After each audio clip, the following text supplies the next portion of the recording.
गुणोत्तर श्रेणी, geometric progression, short form में इसको क्या बोलते हैं, जीपी बोलते हैं। ठीक है, तो यहाँ पे पहले ये समझो कि जीपी क्या होता है, तो कुछ एग्जांपल लेके पहले देखते हैं। ठीक है ना, गुणोत्तर, इसके नाम में क्या पता चल रहा है, यानी गुणा करने पर जो अंतर आए।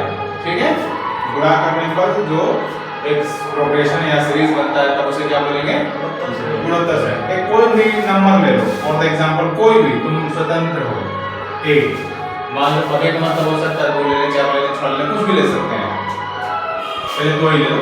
अब एक और कोई नंबर ले लो, ये भी ले सकते हो या इसके अलावा भी ले सकते हो।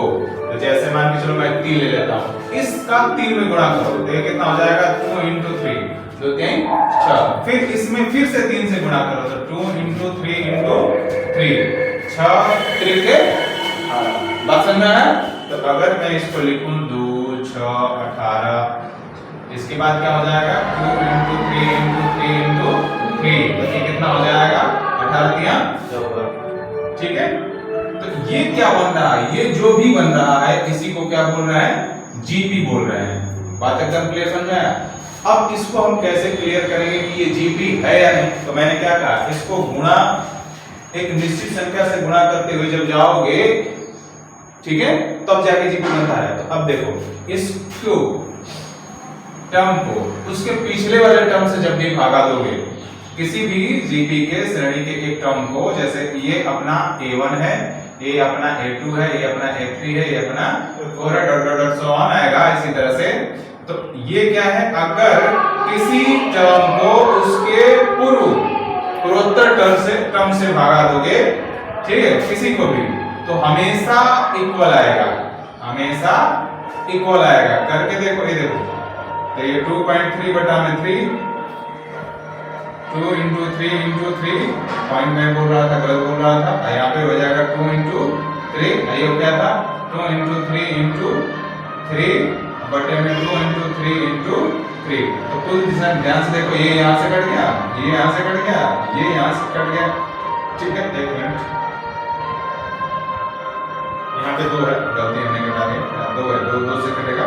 ठीक है, तो यहाँ क्या आएगा, देखो यहाँ भी क्या बचा, 3 बचा, यहाँ भी 3 बचा, यहाँ भी 3 बचा। तो जिस प्रकार से समानांतर श्रेणी में हम क्या कर रहे थे कि किसी टर्म में से उसके पहले वाले टर्म को घटा रहे थे, तो हमेशा क्या एक निश्चित मान आ रहा था, जिसको हम क्या बोल रहे थे, कॉमन डिफरेंस। उसी प्रकार से यहाँ पर भी एक किसी भी श्रेणी के टर्म को लेकर उसे पहले वाले टर्म से अगर भागा देते हैं तो एक निश्चित रेशियो आता है। उस निश्चित रेशियो को क्या बोलते हैं, कॉमन रेशियो या सर्वानुपात, इंग्लिश में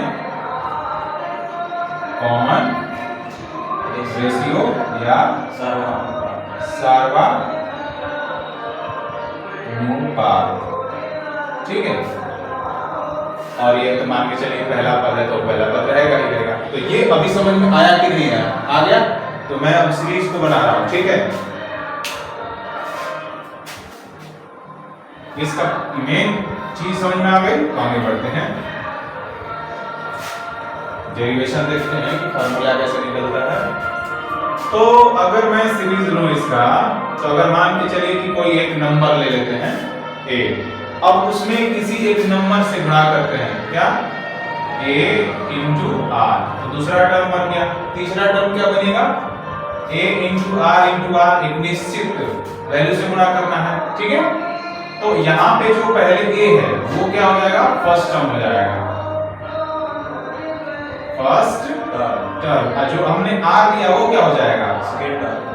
अब r समानुपात, कॉमन रेशियो, बात पकड़ नहीं, या सर्वानुपात, ठीक है। एक कोई टर्म है उसमें एक निश्चित टर्म से गुणा करते आगे चलना है, तो ये क्या बन जाना है। अगर मैं सीरीज के फॉर्म में इसे करूं तो प्लस लिख सकते हैं, ठीक है, या तो सीक्वेंस के फॉर्म में लिखेंगे तो कॉमा दे देके लिखेंगे, बस यही अंतर है, ठीक है ना। तो ये अपना सीक्वेंस के फॉर्म में लिख लेते हैं, बाद में योगफल निकालेंगे तब लिखेंगे, ठीक है। तो ये क्या बन जाएगा, a into r into r into r, एक और r से गुणा कर दिया, सो ऑन। तो ये दूसरा स्टेप यहाँ लेते हैं, ध्यान से देखना, a प्लस मैं इसको प्लस नहीं सॉरी गुणा करना है ना, तो मैं कुछ और लिखूंगा, तो इसको मैं लिखूंगा r पर पावर 1 माइनस 1, तो r पर पावर 0 हो जाएगा, कुल मिला के 1 वैल्यू हो जाएगा, या a इंटू 1 कोई दिक्कत नहीं, ठीक है, comma a r square comma a r cube dot so on. सही। तो अगर हम इसको भी ध्यान में रख के चलें तो बन जाएगा, लेकिन मैं चाह रहा हूँ कि देख लो तुम लोग, तो यहाँ हो जाएगा a इंटू आर पर पावर 1 माइनस 1, तो आर पर पावर कितना हो जाएगा 0, किसी भी का पावर 0 होता है उसकी वैल्यू क्या होती है 1 होती है। फिर a आर पर पावर 2 माइनस 1, इसको क्या लिख सकते हैं a आर पर पावर 3 माइनस 1, इसको क्या लिख सकते हैं a आर पर पावर 4 माइनस 1 सो ऑन। तो जरा ध्यान से देखो, ये पहला पद है तो 1 माइनस 1, दूसरा पद है तो 2 माइनस 1, तीसरा पद है तो 3 माइनस 1, चौथा पद है तो 4 माइनस 1, आर का बाकी एक है, सब जगह सेम है, आर भी सेम है, उसका पावर क्या हो रहा है, केवल आगे वाला टर्म चेंज हो रहा है नंबर के हिसाब से, पहला था तो 1 था, दूसरा था तो 2 था, तीसरा था तो 3 था, चौथा था तो 4 था। तो अगर ए नवा पद रहेगा तो क्या रहेगा, बात क्लियर एकदम, ठीक है। यहां से कॉमन रेशियो निकालने के लिए, और याद रखना फर्स्ट कॉमन रेशियो को r से रिप्रेजेंट करते हैं, ठीक है, इसलिए मैंने r लिया था, फर्स्ट टर्म को a से रिप्रेजेंट करते हैं, वो वहां भी पढ़े थे यहां पे पढ़ते, तो यहां पे मैंने क्या समझाया, किसी भी टर्म को तो हम यहां पे लिखेंगे a डिवाइड बाय उसके पहले वाले टर्म से, ठीक है, जैसे यहां पे 2 रखोगे तो यहां 1 हो जाएगा, यहां 3 रखोगे तो यहां 2 हो जाएगा, यहां 7 रखोगे तो यहां 6 हो जाएगा, क्लियर एकदम, ये भी एक फार्मूला बन गया कॉमन रेशियो निकालने के लिए, ठीक है, ये समझ आया पक्का, कोई कंफ्यूजन जल्दी। अब देखो एसएन पद निकालने के लिए यानी यू फॉर यू,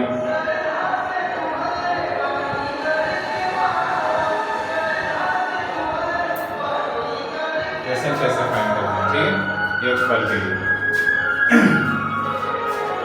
तो डायरेक्टली मैं क्या करूंगा, सारे यहाँ पे पहले देखो और चीज समझ लो कि जीपी जो है 2 प्रकार की होती है, ठीक है, कौन कौन सी, मान के चलो कि एक सीरीज हम ले रहे हैं ए आर इसका डॉट ए आर पर पावर माइनस 1 तक जा रहे हैं यहाँ पर, और ये नवा पद पर जाके रुक जा रही है, ठीक है, जहां कहीं भी रुक जाता है तो ये क्या बन जाएगा फाइनाइट जीपी, ठीक है। अब मान के चलो कि ये अनंत तक चली जाए, अनंत सो, तो इसको जब रुक नहीं रहे तो इसको क्या बोलेंगे इनफाइनाइट,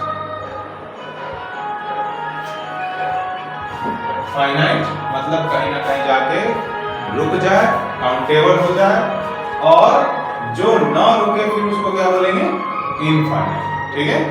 तो यहाँ पे दोनों के लिए योगफल हम लोग निकालेंगे, पहले तो हम लोग फाइनाइट के बाद निकालेंगे, उसके बाद इनफाइनाइट के लिए, ठीक है। तो देखो थोड़ा सा इनफाइनाइट के लिए सिलेबस में नहीं दिया हुआ है, तो हम लोग बात कर लेते हैं ठीक है जो दिया हुआ है।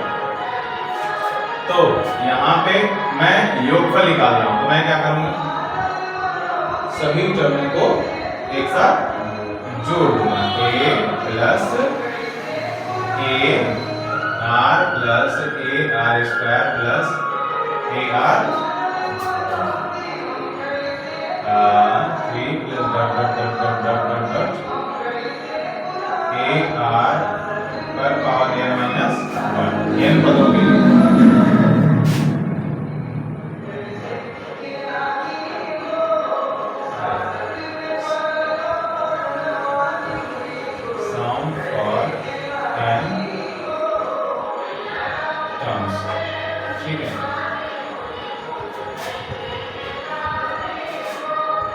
तो ये हो गया अपना। अब इसे मान लीजिए समीकरण ए और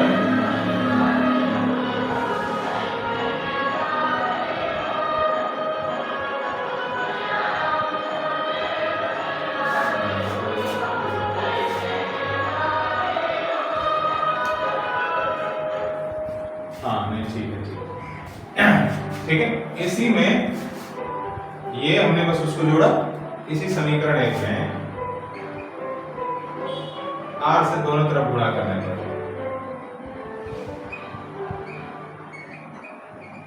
ठीक है। तो ये क्या हो जाएगा आर इंटू एस एन। अब आर से गुणा करेंगे तो ये क्या हो जाएगा, ध्यान से देखते रहना, ए आर, ठीक है। अब सब में गुणा होगा आर से, तो ये क्या हो जाएगा ए आर स्क्वायर, ये हो जाएगा ए आर क्यूब, लास्ट में जब आर से गुणा करेंगे तो ये हो जाएगा ए आर पर पावर n, क्योंकि अगर ध्यान से देखो ए आर पर पावर n माइनस 1 है गुणे आर है, तो किस पर पावर 1 है, तो ये घात क्या करता है, जुड़ जाएगा, आर पर पावर n माइनस 1 प्लस 1, तो ये आपस में 0 हो जाएगा, तो क्या बचेगा केवल ए आर पर पावर 0, ठीक है। तो ये ले लो समीकरण 2। समीकरण 2 में से ध्यान से देखना, अब समीकरण 1 को घटाओ, समीकरण 2 में से समीकरण 1 को घटाने पर, तो ये क्या हो जाएगा R S N minus S N, सही। अब जरा ध्यान से देखना, इसमें से अगर मैं टोटल इसको घटाऊं तो क्या क्या कट जाएगा, इसमें से इस वाले को घटाऊं तो क्या क्या कट जाएगा, या यहाँ पे मैंने लिया समीकरण 2 में से समीकरण 1 को घटाने पर, अगर हम 1 में से भी 2 को घटाएंगे तो देखो कुछ मिलेगा रिलेशन, टेंशन मत लो, ठीक है। तो यहाँ पे क्या बचेगा जरा ध्यान से देखो, पहले तो ए आर सी आर खत्म हो जाएगा, इधर क्या बचेगा माइनस बी बचेगा, क्योंकि इसको मैंने घटाया हुआ है, तो इसका सारा टर्म माइनस में, इसका सारा टर्म प्लस में, तो यहाँ क्या बचेगा लास्ट ए एन, आई बाकी जितना है यहाँ का सब कट जाएगा, तो यहाँ बचेगा ए आर पर पावर माइनस यान सॉरी, यहाँ पे बचेगा माइनस के फॉर्म में ए, है ना, ठीक है। तो अगर यहाँ से मैं एस एन कॉमन कर लूँ तो आर माइनस 1, और यहाँ से मैं ए कॉमन कर लूँ तो ये आर पर पावर n माइनस 1, सही है, ठीक है। तो यहाँ से एस एन बराबर एक फार्मूला निकल के आता है ए इंटू आर पर पावर n माइनस 1 बटे में आर माइनस 1। अब जरा समीकरण 1 में से 2 को घटा के देखते हैं, इधर मैं कर देता हूँ, इसको उतारोगे या उतार भी लेना, यहाँ पे मैं बता रहा हूँ आर का जब मान होता है ग्रेटर देन 1 तो ये लगाते हैं, ठीक है, ये वाला फार्मूला, ये वाला जब भी लिखाएंगे समीकरण 1 में से 2 को घटाने पर,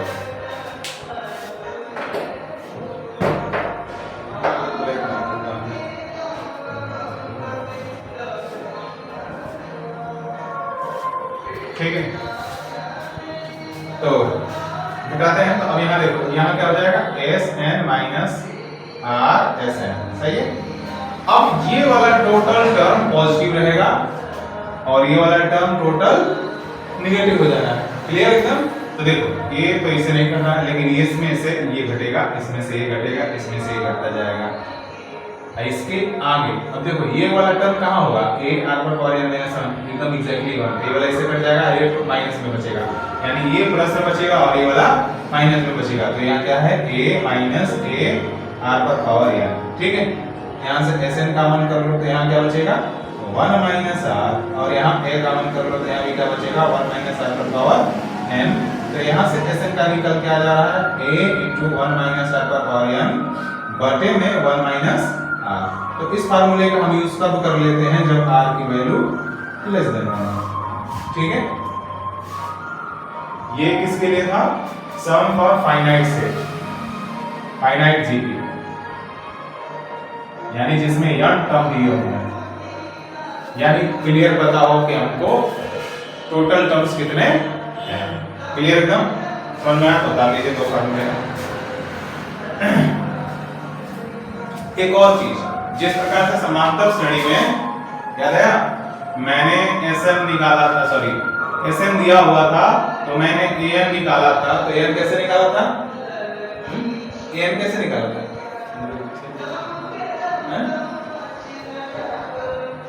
एसएम माइनस 1, ठीक है।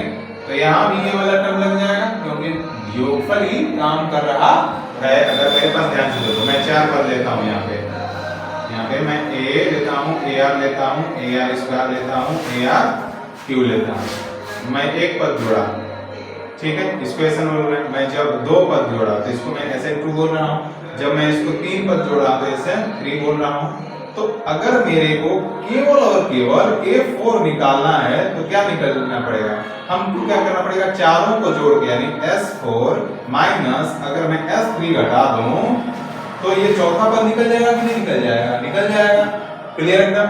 तो यहां से एक फार्मूला बन सकता है कि an अगर मेरे को निकालना है तो Sn माइनस Sn माइनस 1, यानी ये वाला फार्मूला यहां भी लग जाए। क्लियर एकदम, ठीक। चालू उसके बाद अभी इनफाइनाइट वाले पे करते हैं।